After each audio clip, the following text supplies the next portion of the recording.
You're listening to The Audacity Effect, where bold moves, real talk, and zero permission slips are just how we do things.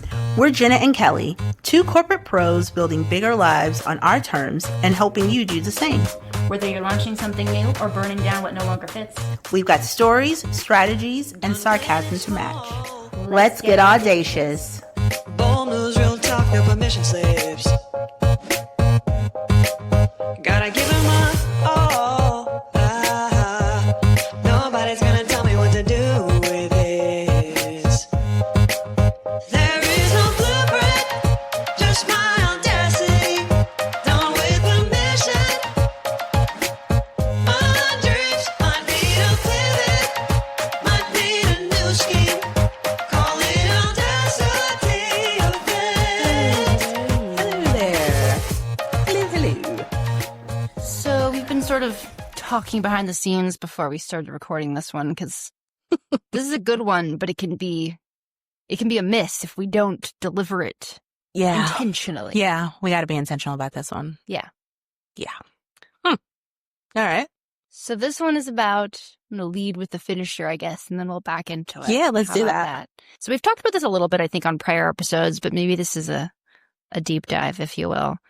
We want to talk about empowerment and what that actually means. Dun, dun, dun. Yes. Mm-hmm. And obviously we'll come at it from the lens, I think, of women, just because we are women, but it's not limited to that. I think it's empowerment in general and like what that means. But we are coming from the lens of women. And Yes. and again, for those males that are listening, this is not to exclude you, but include you in a way that you are able to help those around you, those women around you, and help them, kind of uncover these things as well and support them in that. So, Yeah. So when we say empowerment, what we mean by that, empowerment, I think from the definition that we're trying to deliver, is collective healing.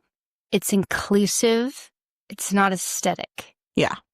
And that's the tagline. If empowerment excludes people who don't fit whatever the brand is, in quotations, it's Yeah. the wrong color, the wrong size, the wrong income, the wrong algorithm, then this one hit. It's not empowerment. It's just another variation of elitism. It's another way that we make ourselves feel better than or superior to, because look, we're doing it and they're not. And that's not where I want to be.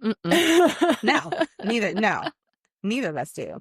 So let's talk about girl boss culture. First of all, just starting right off, girl boss. Why can't you just be a regular boss? Oh, no. Well, because we have to pink wash it. Yeah. And that becomes a thing. And somehow it's like, and maybe this is just me, because actually, if that makes you feel more empowered, then I love that for you. Not you, Kelly, but like you in general. I know you like pink. I love that's pink. Fine, yeah. Yeah. But it feels still second class. Mm-hmm. Oh, you're a girl, so you can't be a boss, but you could totally be like a girl boss. Yeah. Yes. I do. I like that. I like just, What if I called somebody a boy boss?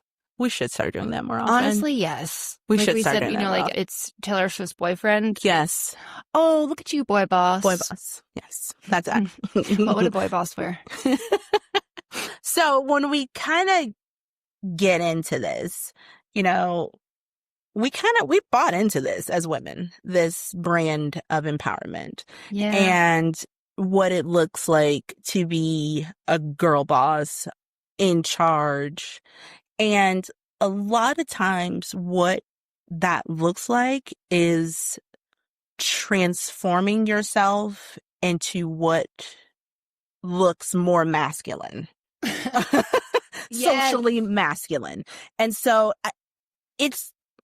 so for me, I will say that as a woman, as a woman that is very prescriptive in how I appear, I have found it to be like disheartening a lot of times to see women abandon themselves, abandon their femininity in order to fit in or fit the role of being a boss. And when I think about this, I think about this one CEO, female CEO that I was around, and she was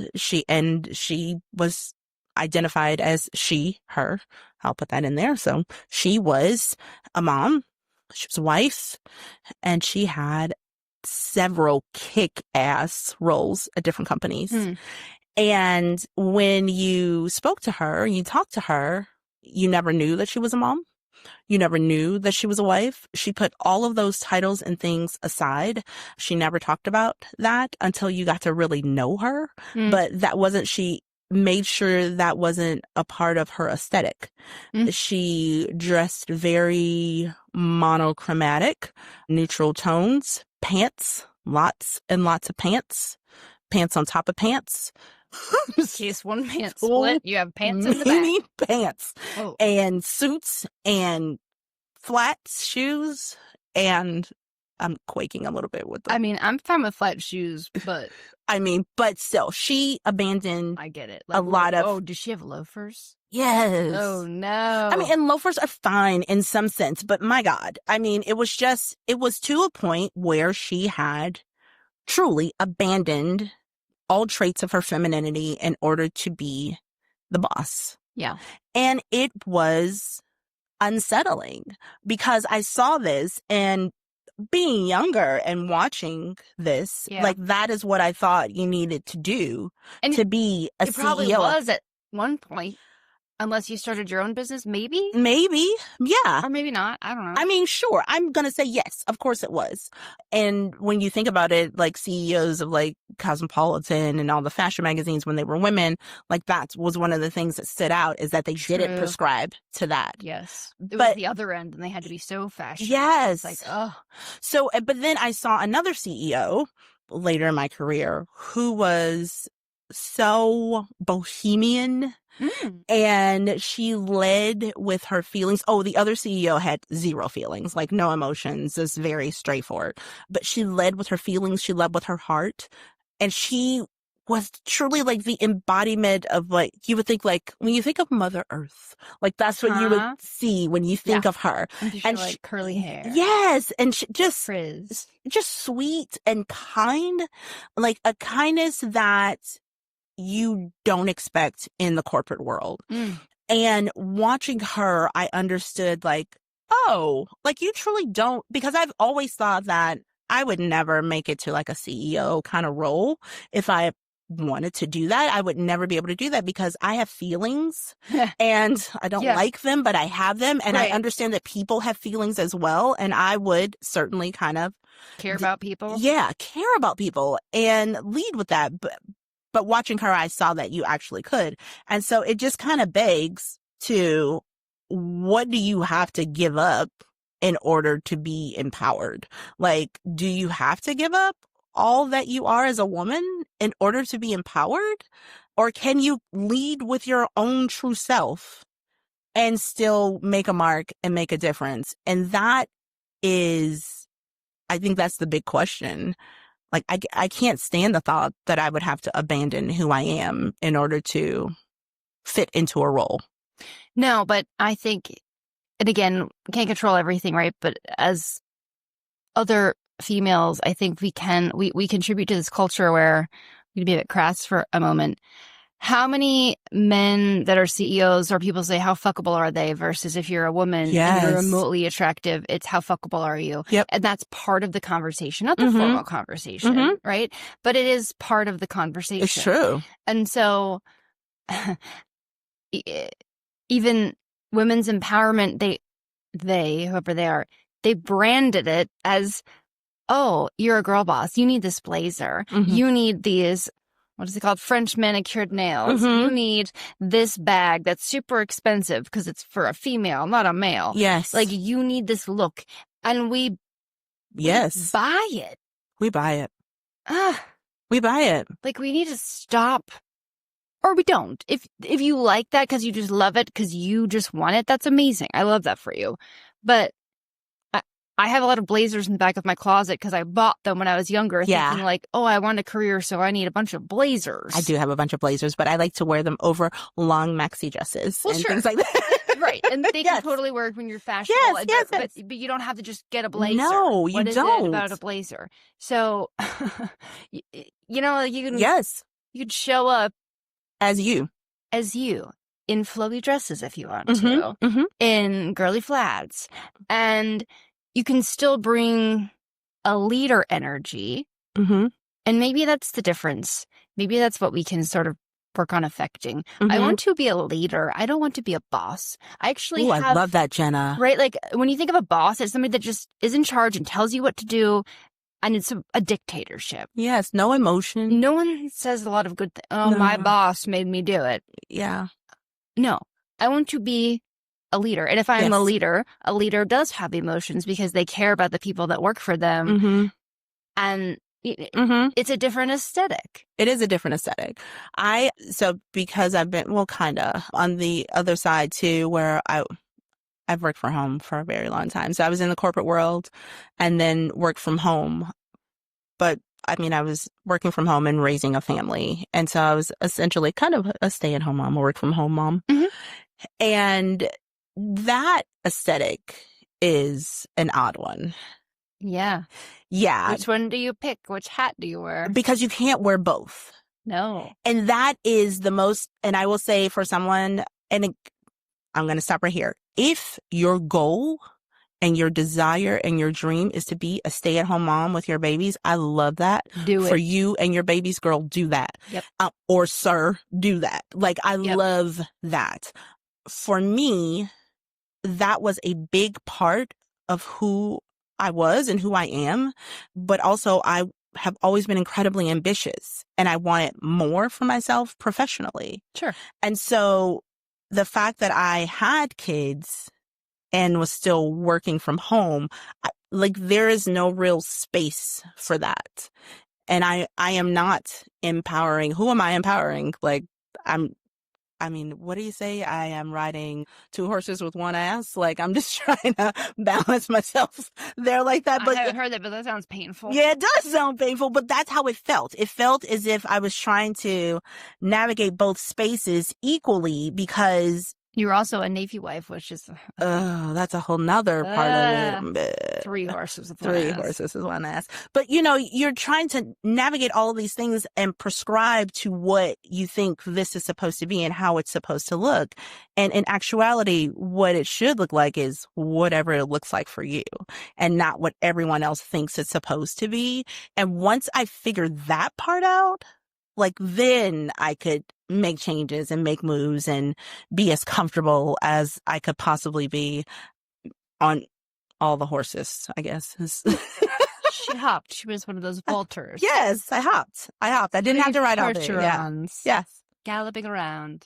So I think when we think about empowerment and even feminism, I don't believe there has to be a specific way to do it. And I don't believe that resorting to a very masculine frame is particularly helpful, honestly. No, especially if that's not authentic to you.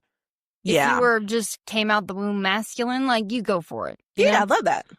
But we were talking before, it's almost like feminism is either you wear a suit with really big shoulder pads. I hate the shoulder pads. Or you don't shave your armpits and you openly breastfeed your baby in Whole Foods, which It's one or the other. you can't. No. What's the middle ground look like? You're either this like granola crunch hippie mom Mm-hmm. that doesn't do any chemicals, everything's organic, and you probably grow your own food and you probably milk your own cow. I'm obviously being exaggeratory, but not a lot. Or you're a corporate CEO bitch and that's what you do. Yeah. But what if I don't want to do either one of those things? Is there room for you? Right. Like, and I don't know, maybe that's just how I feel, but I think you and I feel similarly about this is that there's clear, distinct roles that you fit into, and then there's not. So, like you were just saying, well, I want to have kids and I want to be a present mom, but I also want to have a career. So if you want to be a present mom, your career is probably not going to be CEO of a Fortune 10 company Sure. flying around and never home, because that's not going to be a present mom. You can still be a mom, but Yeah. you're not going to be around. Uh-huh. Right? And so why is that a negative? Mhm. Why is it a negative at all to be a mom and to raise good humans? Yeah, that's crazy. I've never told you this. So when I was in college, my goal was, so at first when I went in, you guys, I wanted to be a child psychologist. Mhm. Like I was I like, see it. I wanted to be a child therapist, and I volunteered at a homeless shelter and I would tutor the kids Mhm. there. And then I also volunteered at the pediatric cancer ward, and I go and read to the kids and hang out with them there too. And what I realized, thank God, doing those two things is that I cannot be a child therapist because I would adopt 197 children. Yeah. I would never be able to leave. Like I can't do it. Like my heart would not allow that. And so I was like, okay, so I started looking at what do I really enjoy? What makes me happy? And so long story short, I was like, I'm going to be a sports agent. Like, this is perfect for me, like, What? yeah. Oh yeah. I was like, I love like law and learning and all the things that come with that. I love sports. Like, I would love to be around it. So I was like, Okay, I can see that. It's just a jump from Yeah. child psychology. why there was no way I could be a therapist because I felt like my heart couldn't handle it. Yep. So Fair. So that's what I was going to do. And I was very excited about this. And I was like, I'm never getting married. I'm never having children. I never wanted children. And I got married right after I graduated, 6 months after I graduated college, moved. And my plan was to start law school, like to apply and start law school. Mhm. And a year into my marriage, I got pregnant. And I realized I could not be a sports agent and a mom Mm-hmm. because there is no way I could do all that traveling. Right. You could do both, but you'd be terrible at one. I would be horrible at one. But it never occurred to me that my then husband maybe he might be a terrible dad because he is traveling all the time and he's Mhm. never around. Like that never occurred to me. Yeah. The only thought was I couldn't do it Sure. and be a good mom. Sure. And I think back on that. I regret nothing, but I think back on that and realize that there is, and still there really isn't a place for that. No. There is no place, not even a place for that thought process. You know? Yeah. Well, that one's tough because I have a lot of friends that I work Yeah. with in corporate, and most of them have kids. And it's a constant struggle where they feel that they're not being good enough at both things.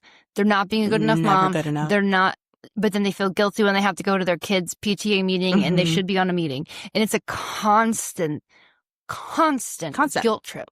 For the women? Yes, for the women. And I will say, so I'm 37 and I've worked with other, millennial men, and those that are married and have kids seem to be married to women seem much more in tune with the balance and the partnership. Yeah, I think it's a beautiful thing that's happening now and how dads are so involved. Yes. Yes. Like one of the guys was like, hey, my wife has to go fly internationally for a big deal, so I have to take PTO last minute to take care of our 1-year-old. And he has a very important job also. Mm-hmm. But it wasn't just assumed that she wouldn't Yeah. go on her trip. And so I will say I love that Mhm. that's changing. Like, good job, men. You're doing I love doing that. great. Yes. But But it's the case now. As I was rearing children for 20 years ago, no, that wasn't even a conversation. Yeah, you're just automatically bad mom. But even now, those moms, their husbands aren't guilting them, but they're still feeling bad about missing their babies growing up.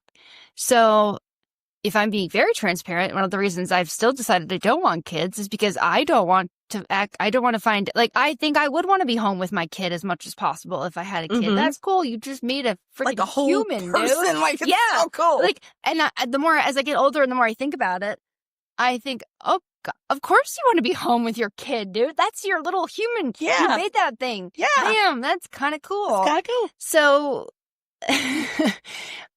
but then you have to, Would you want to give up?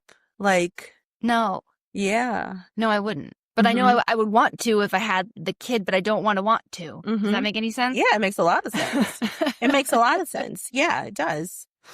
So when I don't know, when I think about that and living in my true feminine space, I can't imagine to have to choose right now.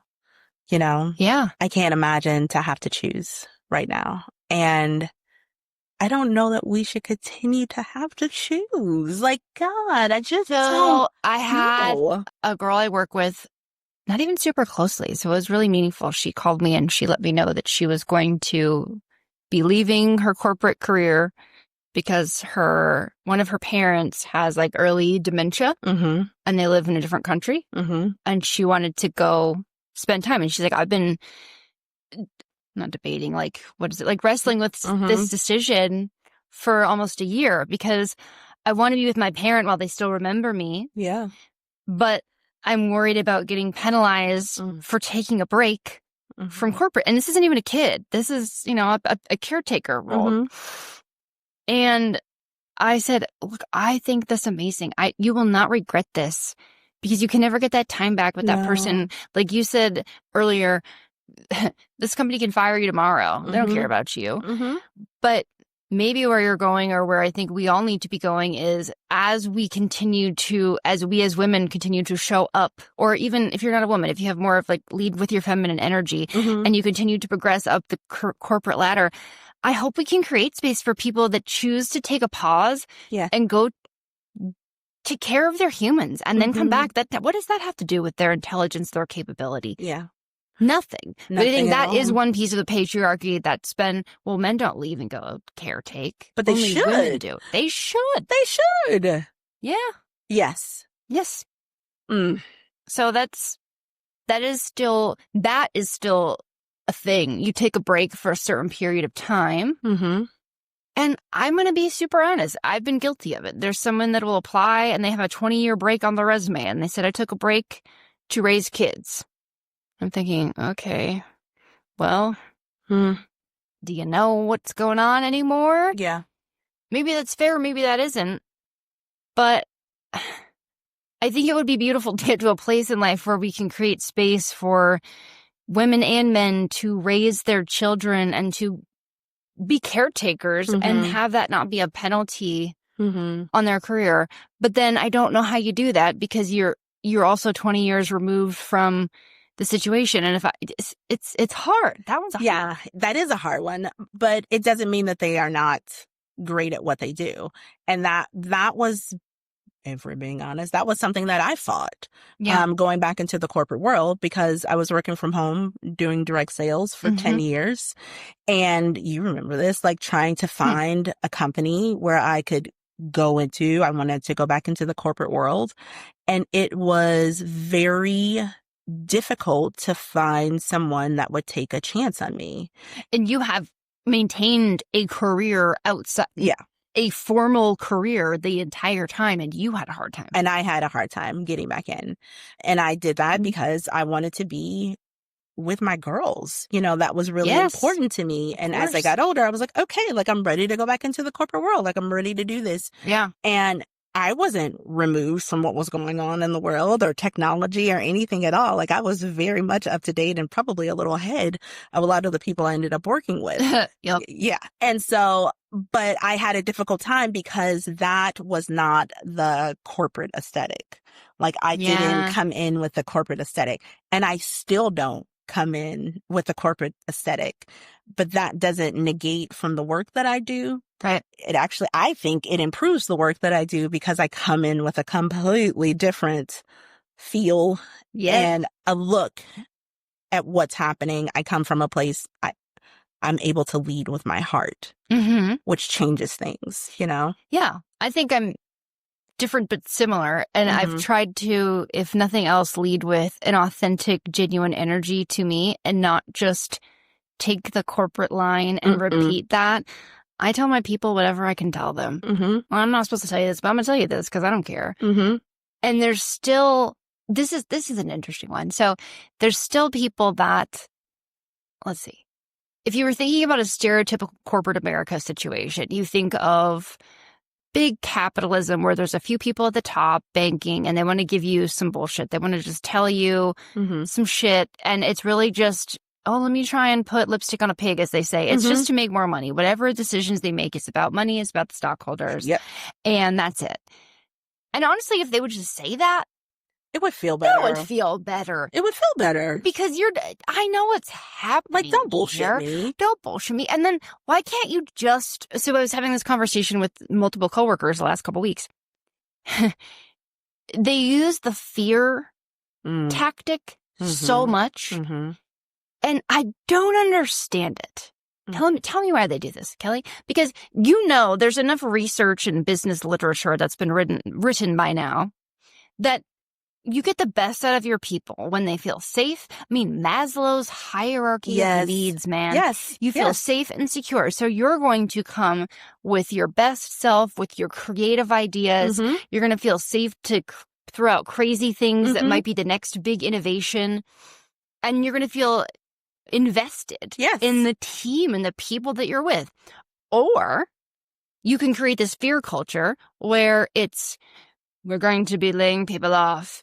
Don't mess up. The person with the most dollars in their Excel sheet wins. Yeah, you create this space. And then it's fake work, and people are focusing on, I've been seeing like shuffling papers around on their desk to look like they're doing something instead of actually doing something. And the people that are truly out there trying to be the disruptors are getting penalized because Joe Schmo over here Brad has been moving papers around. He's like, oh, Kelly, look, all these millions of dollars I have for you. He doesn't have any millions of dollars. He's just better at bullshittery than you.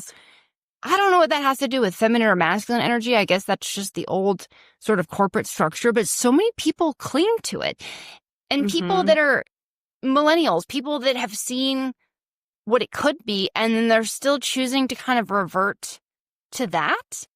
And it blows my mind. Yeah, it's and I refuse. I'm not doing it. Yeah. But do you know what I mean? Yeah, I know exactly what you mean. So did you ever watch Seinfeld? Did you ever watch like reruns of Seinfeld? Not a ton, but the stumps, the muffin stumps is the best one.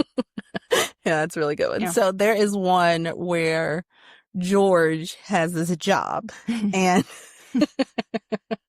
he's not very busy. He doesn't do a lot of it at his job, but his job has his fear culture. Oh. And like, if you're not doing something, like, he's afraid he's going to get fired. And so like every time his boss walks past, he's like slamming his hand on his desk and his hands are in his hair and he's so busy and he's so stressed. And he's like, oh my God. And so it gets to the point where his boss is like, hey, I think you're going to have an aneurysm.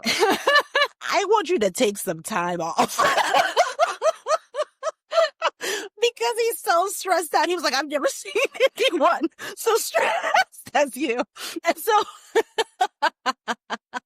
it kind of makes me think of that, like that kind of culture. Now that we're back in the office and I can reserve an office, I'm going to start doing that. Yes, it's so crazy.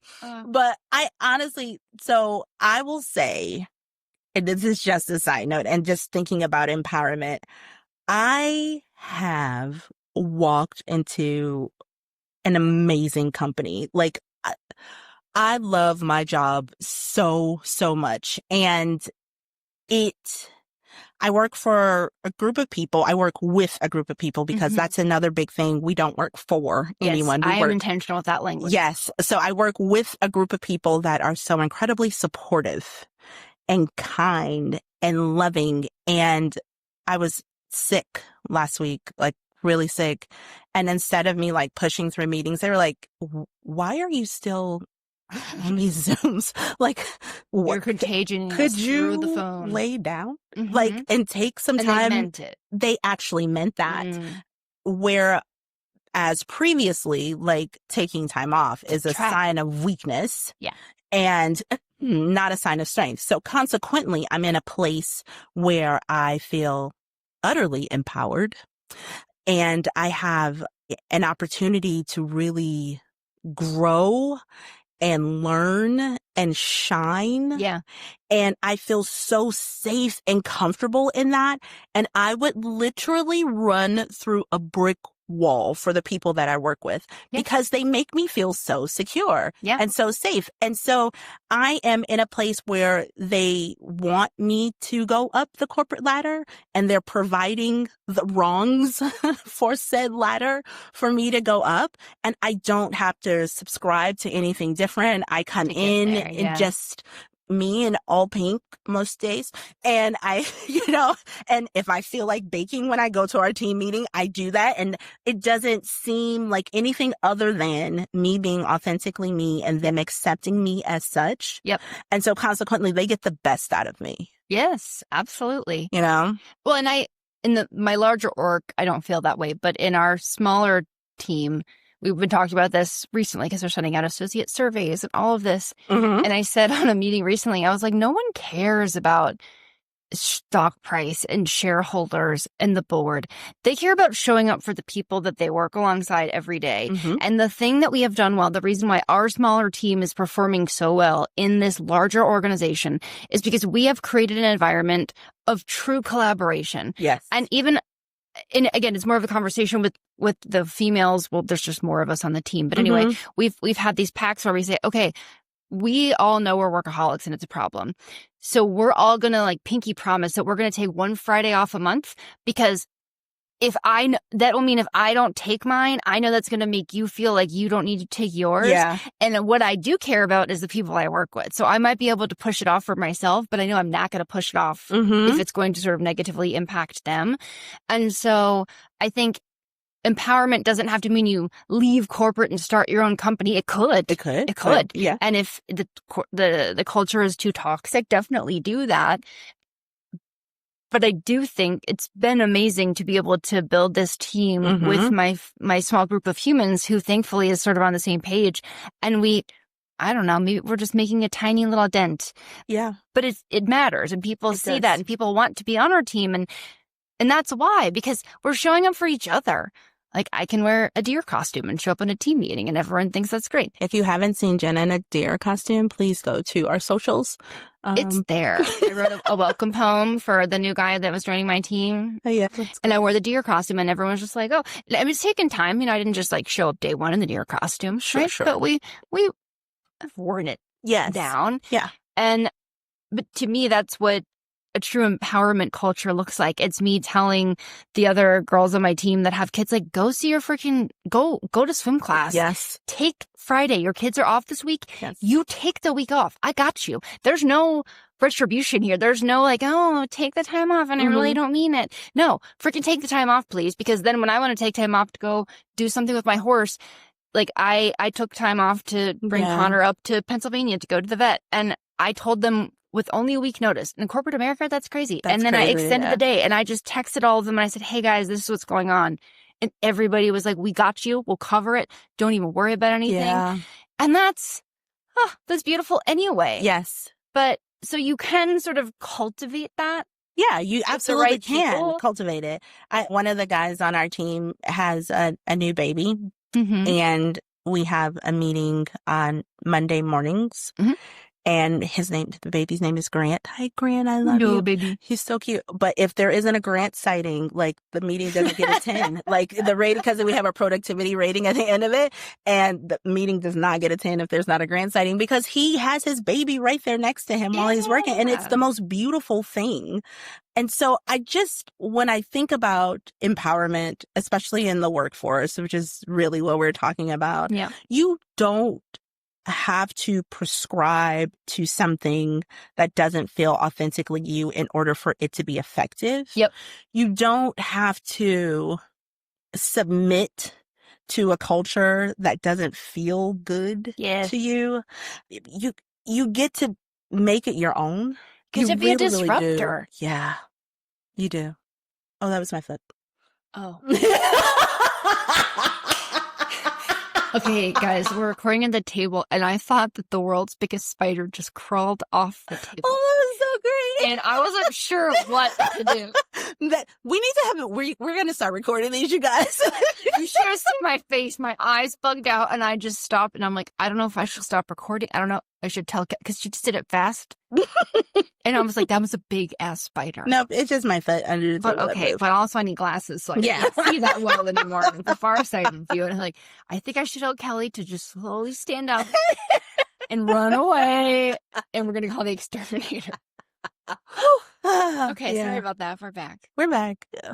But yes, so you don't need to prescribe to shit in order to be effective and to be a leader. No. You really don't. You get to pave the way. Yeah, and what it can look like whatever. So the thing that matters to me on a team of humans that I'm working with is someone that's collaborative and that's showing up, whatever that looks like for them. So whether if you have kids, go to swim class. Please be off when your kids are off. Also, be off when your kids aren't off and go do a day of self-care. If you don't have kids, go just take a day because you're going to do such and such, or you want to do this thing, or you, whatever, you have pets and you have horses, or it doesn't matter. If you're a dad, please. I love that you're taking the day off because your wife is going to do something or your partner is going to do something. It doesn't matter. But I think it's just changing up.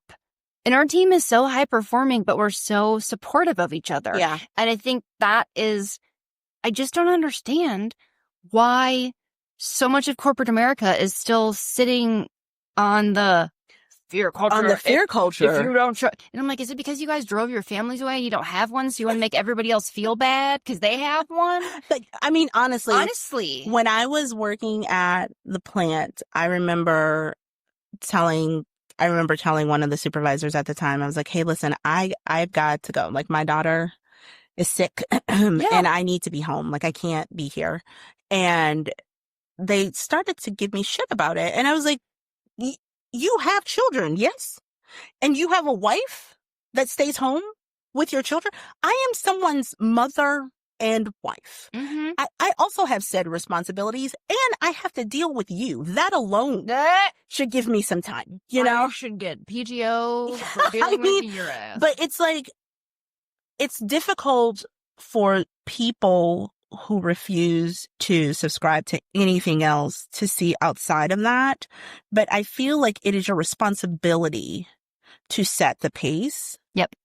For, especially now, especially now, there are people that are looking at you, you know, that are waiting for someone to do something. And you can be that one. You should be that one. Yes. Creating a space for that. Yes. Because you creating that space gives space for somebody else. And I know there's exceptions to this. I know if you are working shift at the ER, you can't say, well, I'd like to take a snack break now, and Gerald is just going to have to bleed out. So I understand that's, so we're talking more specifically corporate here, but most things at corporate are not a freaking emergency, man.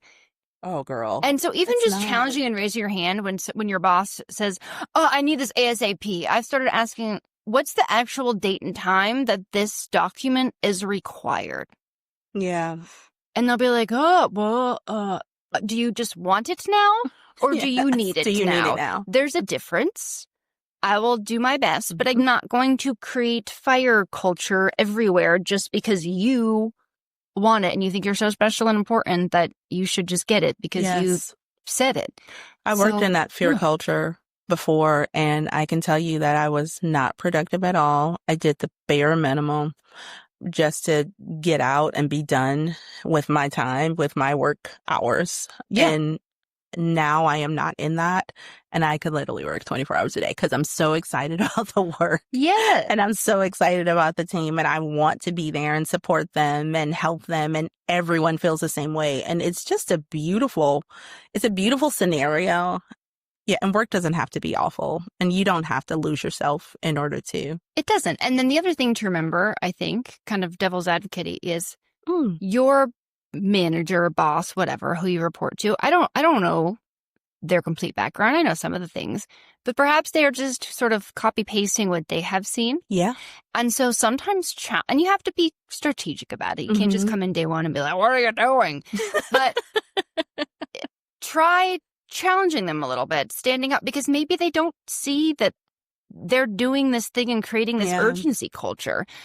And frankly, I will say, like, it is it is nice to have people that you work directly for that allow you to speak up. Like my direct manager and I, we have fights sometimes. And I'm really thankful that he allows me to fight with him. Yes. Because some people would not allow you to do that, especially a man, right? Oh, so yeah. as irritating as it is, and I'll hang up and I'm like, ugh. Also, thank you. Thank you for considering something outside of your, I don't know, binoculars over here. Yeah. So what is that? Be the change you want to see in the world. It's an overused quote, Oh but my it's gosh, so good. It's on my email. It was on my email for a very long time. Yeah. I love that. Right. And I mean, I'm not, it's corporate, but it matters. It does And matter. I have watched our team at the place I work at now sort of change from this sort of bookend black and white cookie cutter to places where people are showing up with deer costumes and feeling confident in being themselves and expressing when they're not happy. Yeah. That's important too. And so it's not perfect, but I think you can be a driver of change. And that to me is what I think what true empowerment culture looks like. Yeah. It's showing up, it's creating a safe space for the people on your team. And the only qualifying factor is that person also has to be showing up for the team. That's it. That's it. I don't care what you look like. I don't care what your skills are. I don't care what gender you are or are not. I don't care if you have kids, if you don't, if you have animals, if you hate, it doesn't matter. You just show up and you're participating and you care about the team. And like, that is. Yeah, that's it. That's it. That's all you need. Yeah. That's it. So. Yeah. Empower yourself. Yeah. Because with that, you empower others around you. Absolutely. And I think it means more to people than you might know. You making one step and kind of taking up, what is it? I guess it's still a step. Like a step out on the ledge can inspire somebody else, make them feel comfortable to do the same thing. And then you just create this contagious this incredible thing. environment. Yeah. It's really good, you guys. It's really, really good. And you have no idea how you can change someone's life. Like that CEO that is all Mother Earthy. Like she changed the way I saw the corporate world. Yeah. And I did tell her, but you have no idea how many people she's helped. Yeah, because she created a space where they could show up as themselves. Yep. And that's when that's like you're saying, that's when you're going to get the most out of somebody. That's when you as a person are going to bring your best to the table, when you're not worried about trying to force yourself into some cookie cutter standard that is not you. Yeah. So, unless you're the type of person that heats up salmon at work, then why just do people bring fish? Like you can have fish for dinner, but you don't have. So let's say you do bring fish to work and you have a salmon salad. That's fine if it's cold. Don't warm that in the microwave with all the people around. Like nobody wants to smell that. No, I don't even know why that's a thing. It should be illegal. So if you're doing that, we need to have a heart to heart. Come on, you're better than that. Don't come on, tuna, man. Oh no God. Salmon. No halibut, no tilapia. Why would they do that? I don't know, but they do. Oh, God. Yeah, that's not a team player, guys. Empower yourself in a different way. Not by stinking out the entire office. Okay. Let's not do it. And hey, stop that popcorn in the microwave. You don't need to burn it up. Okay? Oh, is it just burnt popcorn or is it all popcorn? No, it's just burnt popcorn because all popcorn is fine. Like, I mean, who doesn't like the smell of yummy popcorn? That's nice. But burnt popcorn is gross. It smells like burnt hair. Okay, if it stops popping, if there's more than 2 seconds between pops, take that out, you guys. Whatever kernels didn't make it, Come they're not on, going to make that's it. okay. And They didn't make it. Going to ruin the rest of it. Not everybody can make it. Stop it. Stop it. That's Popcorn bags are like the corporate ladder. Not everybody can make it up here. Not everybody can make it up And if you stay in too long, you're going to get burned. On that note. You're welcome. Oh, see what you did there. Okay. Yep. All right. Well, be the change you want to see. Show up with actual empowerment. Yeah. And you. Yeah. Show up as you. Yeah. And that's the empowerment, showing up as you. Yeah. And then watch that spread like wildfire. It's really cool. It's really cool. All right. Okay. And don't be burning nasty popcorn. That's disgusting. That's gross. All right. Later, taters. Bye. It would be audacious of you to do a few quick things for you and for us. First, hit that follow or subscribe button so you never miss an episode. Then, share this with someone who needs a little more audacity in their life. And if you're feeling generous, leave us a review and a 5-star rating. It helps way more than you think. Want more? Head to theaudacityeffect.com for episodes, our favorite things, and merch. And don't be a stranger. Come hang out on IG at _Audacity_Effect.